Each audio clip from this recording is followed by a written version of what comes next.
बिस्मिल्लाहिर्रहमानिर्रहीम। जी अस्सलाम वालेकुम स्टूडेंट्स, आज हम करने जा रहे हैं 5वां क्वेश्चन। क्वेश्चन में पढ़ रही हूँ, the average retail prices in dollars per ton of wheat in a certain country during the years 1953 to 1958। ये 1953 से 1958 तक का डाटा मौजूद है। यूजिंग 1953 एज बेस, 1953 की प्राइस को बेस ईयर लेना है, यानी कि ये हमारे पास पी नॉट होगा। Find the price relatives corresponding to the years 1956 and 1958। अब पी नॉट तो हमने ये ले लिया, लेकिन वो कह रहे हैं कि आपने जो पी एन लेना है ना, वैसे तो पिछले क्वेश्चन में पूरा कॉलम बनता है पी एन का, तो अभी पी एन के सिर्फ दो वैल्यूज़ लेनी है 1956 और 58 के लिए। ये पी एन होगी और ये पी एन होगी, यानी कि इन दो पी एन के लिए एक पी नॉट। तो हमारे पास फिर ये दो यकीनन आंसर आएंगे पहले पार्ट में। तो ये देख लेते हैं। ये हमारे पास डाटा गिवन है और ये पहला पार्ट है कि आपने 1953 की एज अ बेस लेनी है। तो ये पी नॉट हमारे पास 14.95, ये वाली 1953 की, और 2 सालों को हमने पी एन कंसिडर करना है 1956 और 58, यानी कि 56 और 58 के सामने 15.65, 16.53, ये दोनों हमारे आ गए। ठीक है, अब हमने यही सेम फार्मूला लगाना है, P O N is equal to P N और P naught is multiplied by 100 is equal to, ऊपर देखें ये बारी बारी दोनों पी एन है ना, पहले ये रखेंगे फिर ये रखेंगे, डिवाइड में ये फिक्स रहेगा 15.65 डिवाइड बाई 14.95 मल्टीप्लाइड बाई 100, और ये आपका आंसर आ जाएगा। फिर उसके बाद दोबारा से फार्मूला लिखें और उसमें ऊपर ये रखें, ये पी एन की दूसरी वैल्यू, और डिवाइड में पी नॉट मल्टीप्लाइड बाई 100, और ये आपका आ जाएगा। सेकेंड पार्ट में क्या लिखा है, यूजिंग 1956 एज बेस, कि 1956 की प्राइस को एज आपने बेस लेना है, तो ये पी नॉट होगी 15.65। सेकेंड पार्ट में 15.65 एज अ बेस लेनी है और फार्मूला वही है P N over P nought multiply by 100, और लिखा है सेकेंड पार्ट में कि आपने using 1956 as base find the price relative corresponding to all the given years, यानी कि पूरे कॉलम के लिए आपने अब बनाना है। फर्स्ट पार्ट में तो सिर्फ 2 आंसर्स निकले थे ना, अब इसमें सेकंड पार्ट में मेक अ होल कॉलम, पूरा कॉलम बनाएंगे, और बेस आपको बता दी गई है पी नॉट ये है, बाकी आप ऊपर ये बारी बारी सारे रखते जाएंगे और यहाँ पे एक पूरा कॉलम बना लेंगे। Next, average of price relatives. जी तीसरे पार्ट में क्या लिखा है, यूजिंग 1953 से 55 एज बेस, यानी कि जब ऐसा लिखा जाता है ना कि आप इस साल से इस साल तक बेस लें, इट मीन्स उन सालों की जो प्राइसेस हैं उनकी एवरेज को बेस लेना है। Find the price relative corresponding to all the given year, वही पूरा कॉलम बनेगा। तो देखें 1953 से लेके 55 तक, तो उसमें 1 2 3, इन तीनों को जमा करें, इन तीनों को जमा करें और 3 पे डिवाइड कर लें। ठीक है, तो ये हमारे पास एवरेज आ जाएगी 15 पी एन, पी नॉट की ये हमारे पास वैल्यू होगी। अब now make a whole column, पूरा कॉलम आपने बनाना है, यहाँ पे ऊपर बारी बारी ये रखते जाएं, डिवाइड में आपने फिक्स ये 15 ही रखना है। तो ये आपका हो गया 5 क्वेश्चन। ये 5 क्वेश्चन लिंक था पिछले 4 क्वेश्चन से, लेकिन नेक्स्ट क्वेश्चन जो छठा है ना, वो उसका फार्मूला डिफरेंट है। जी छठे क्वेश्चन में क्या लिखा है, क्वेश्चन पढ़ते हैं। लिखा है compute chain index number for the following data taking 2012 as base. अब देखें इसमें ये चेन इंडेक्स नंबर का वर्ड आ गया। चेन इंडेक्स नंबर का वर्ड इससे पिछले क्वेश्चंस में 5 में नहीं था। चेन इंडेक्स नंबर क्या होता है, इसमें हमने फार्मूला ये लगाना होता है। मैं आपको थोड़ा सा फार्मूला का हिंट दे दूँ, इसमें लिंक रिलेटिव हमने इससे बनाना होता है, P N over P naught, नहीं P N over P N -1। पहले तो था ना P N over P naught, अभी होगा P N over P N -1 multiplied by 100।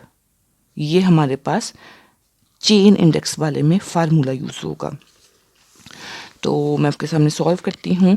ये हमारे पास कॉलम है, ठीक है, और फार्मूला हमने लगाना है वही PON लिख के is equals to PN over PN minus 1 multiplied by 100। अब यहाँ पे डिवाइड में चेंज आया है, पहले P0 था, अब PN माइनस 1, ठीक है। ये n के साथ -1 है, छोटा सा लिखना, जिस तरह n छोटा लिखा है ना इसी तरह -1 छोटा सा लिखना है। तो अब देखें ऊपर 180, 185, 195, 200, 204, 218, 220 ऊपर सारी डिफरेंट हैं। जैसे पिछले 5 क्वेश्चन में थी, पिछले 5 क्वेश्चन में नीचे सेम होती थी, ऐसे ही ना, नीचे फिक्स होती थी जो P0 हमें दे दिया जाता था, चाहे वो पहले साल की प्राइस हो या किसी और साल की। तो अब क्या होगा, नीचे हम लिंक यूज़ करेंगे। लिंक जिस तरह एक चेन होती है ना, चेन आपने देखी है जो गले में पहनते हैं, वो लिंक होता है उसका पिछले से। तो अब देखें पहला है, इसके पीछे कोई नहीं है तो 180 पे डिवाइड करेंगे। अब ये नेक्स्ट है, तो इससे पीछे क्या है, ऊपर तो ये रखेंगे ना, और नीचे क्या रखेंगे, इससे पिछली वैल्यू ये रख ली। अब नेक्स्ट ऊपर तो ये रखेंगे, नीचे क्या रखनी है, इससे पिछली वैल्यू। अब नेक्स्ट 200, ऊपर तो 200 रखेंगे, नीचे क्या रखेंगे, इससे पिछली वैल्यू। ऊपर 204, नीचे क्या रखेंगे, इससे पिछली वैल्यू 200। 218, इसके नीचे क्या रखेंगे, 204। 220 ऊपर रखा PN की जगह, और नीचे PN माइनस 1 क्या है, अगर ये PN है तो PN माइनस 1 इससे पिछली वैल्यू। ये आई होप आपको समझ आ गई है कि चेन इंडेक्स नंबर में हमने लिंक रिलेटिव कैसे बनाना है, PN over PN minus 1 multiply by 100 करके। इसको हम कहते हैं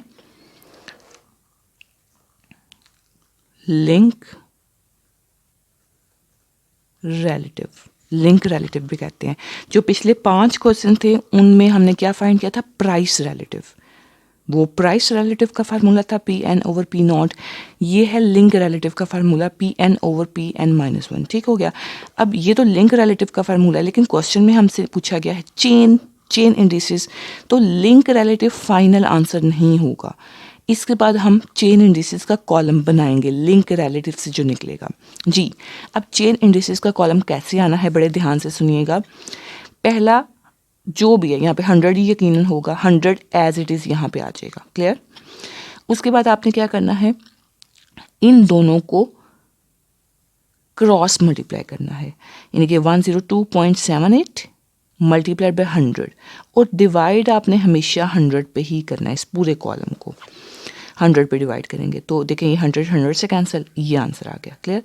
अब इसको इसके आंसर से दोबारा से क्रॉस मल्टीप्लाई, इन दोनों को मल्टीप्लाई करेंगे, 104.86 और 102.78, इन दोनों को क्रॉस मल्टीप्लाई करेंगे और डिवाइड आपने 100 पे ही करना है, इज इक्वल्स टू, ये आंसर आ गया। आप देखें अब इन दोनों को मल्टीप्लाई करना है, ये रखा इधर और ये रखा इधर, ये फर्स्ट पे भी रखा जा सकता था, मल्टीप्लाई है ना, आगे पीछे हो सकते हैं, यानी कि this one multiplied by this one, और डिवाइड आपने 100 पे ही करना है, is equals to this one, जो आंसर आ जाएगा। नेक्स्ट 102 है, 102 को मल्टीप्लाई करें 111.11, ठीक हो गया। डिवाइड आपने 100 पे ही करना है, डिवाइड 100 पे हो गया, आपका आंसर आ गया। इधर भी आपने ध्यान रखना कि पॉइंट के बाद 2 डिजिट ही, यहाँ पे भी पॉइंट के बाद 2 डिजिट, इधर भी। उसके बाद next this one multiplied by this one, cross multiply this one, इसके आंसर को इसके आंसर से मल्टीप्लाई करना है और डिवाइड आपने 100 पे कर देना है, ठीक है। मैं फिर से कह रही हूँ कि ये आप पहले भी लिख सकते हैं और ये बाद में लिख लें, मल्टीप्लाई है ना, आगे पीछे हो सकते हैं। Divide by 100 is equals to this one. Next क्या है जी, this one multiply by this one, और हमारे पास आंसर डिवाइड में 100 करके ये आंसर आ गया। तो ये जो कॉलम है ये चेन इंडिसेस का कॉलम है, यानी कि छठे में हमसे चेन इंडिसेस पूछे तो डायरेक्ट चेन इंडिसेस नहीं निकालना, पहले लिंक रिलेटिव फिर chain indices.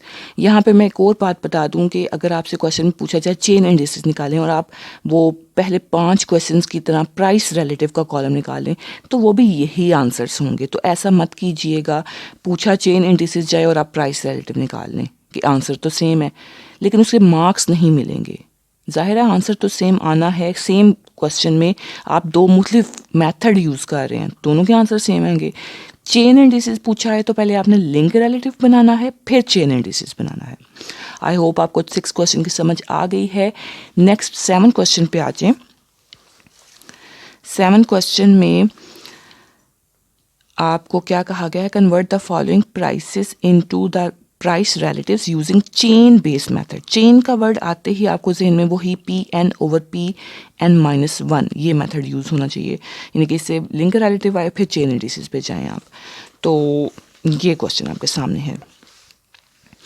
Years prices given है, फार्मूला लिंक रिलेटिव का Pn/Pn-1 मल्टीप्लाई बाय 100, यानी कि ऊपर 36 डिवाइड में इससे पीछे कोई नहीं है तो 36 मल्टीप्लाई बाय 100, 45 ऊपर डिवाइड में इससे पिछली वैल्यू 36 मल्टीप्लाई बाय 100, 56 ऊपर डिवाइड में इससे पिछली वैल्यू 45 मल्टीप्लाई बाय 100, यानी कि 64 है तो इससे पिछली वैल्यू पे डिवाइड करना है। हर एक को पिछली वैल्यू पे डिवाइड करते जाए मल्टीप्लाई बाय 100, तो आपका ये लिंक रिलेटिव का कॉलम बन जाएगा। उसके बाद नेक्स्ट चेन इंडिसेस कैसे आएगा, पहला एज इट इज लिखते हैं, फिर इन दोनों को क्रॉस मल्टीप्लाई करें। 0.0125 मल्टीप्लाइड बाय 100, डिवाइड आपने हमेशा 100 पे करना होता है, ये आंसर आ गया।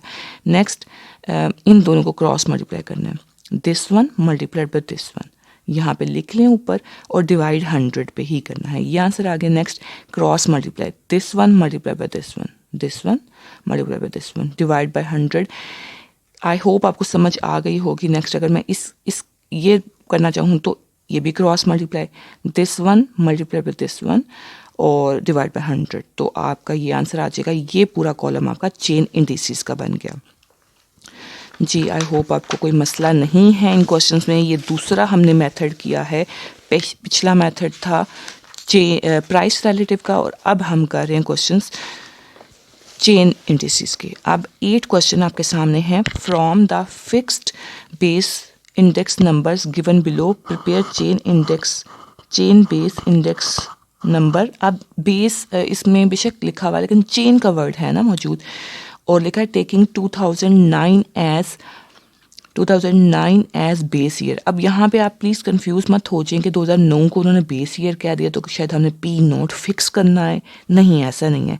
चेन का वर्ड है तो हमारा पी नोट फिक्स नहीं होगा, Pn-1 होगा डिवाइड में, ठीक है। इससे आपने कंफ्यूज नहीं होना, बस चेन के वर्ड को जहन में रखना है। ये आपके पास कॉलम है 8 क्वेश्चन में, तो आप इसको कॉलम के फॉर्म में लिख लें। उसके बाद आपने Pn/Pn-1 मल्टीप्लाई बाय 100 ये करना है, 120 डिवाइड बाय वही लिंक रिलेटिव, यानी कि पिछली पे डिवाइड करना है 120। यहाँ पे इसकी पिछली क्या है 120, इसकी पिछली क्या है 116, इसकी पिछली क्या है 120, इसकी पिछली है 120, इसकी पिछली वैल्यू है 137, डिवाइड में लिख लें, यानी कि सब की पिछली वैल्यूज़ को डिवाइड में लिख लेना है मल्टीप्लाई बाय 100। और इंडिसेस कैसे निकलेंगे, पहला 100 एज इट इज़, फिर क्रॉस मल्टीप्लाई करें। 96.67 मल्टीप्लाई बाय 100, डिवाइड में 100 लिखना है, वो आंसर आ जाएगा। फिर इन दोनों को मल्टीप्लाई करेंगे, 96.67 multiply by 103.45 multiply divide by 100, ये आ जाएगा। अच्छा क्लास, एक बात का ध्यान रखेंगे, आपने बड़े ध्यान से ये मल्टीप्लाई करना है, क्रॉस मल्टीप्लाई हैं और आपने डिवाइड बाय 100 करना है। थोड़ी सी भी कहीं यहाँ पे भी मिस्टेक आ गई ना पॉइंट के बाद वाले डिजिट्स में भी, यानी कि मल्टीप्लाई ठीक नहीं किया तो आगे आंसर गलत होते जाएंगे, ठीक है। आप ये देख लें, आंसर्स आपके निकले हैं। आई होप आपको 8 की भी समझ आ गई है। उसके बाद जी यहाँ तक हमारा ये टॉपिक था